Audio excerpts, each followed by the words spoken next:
Welcome to Samba Samba. Enjoy the video. You're starting with a targeted reset. First, shut down the Mac and unplug power and peripherals to eliminate external interference.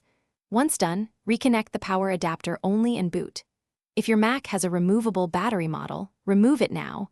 Most modern MacBooks don't, so skip that. Make sure Bluetooth devices are out of range or turned off. You're isolating hardware and software causes fast, so you can run the next reset steps with confidence.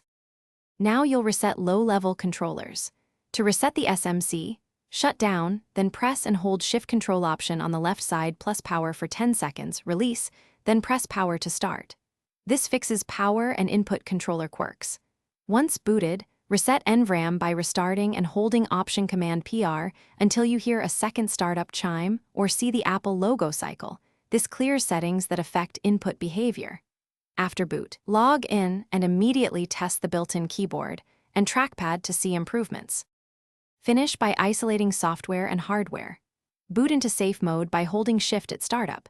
Safe mode disables third-party texts and can reveal if software blocks input.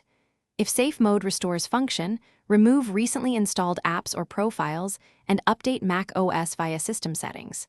If safe mode doesn't help, reinstall Mac OS from recovery to repair system files without erasing data. If inputs still fail, run out.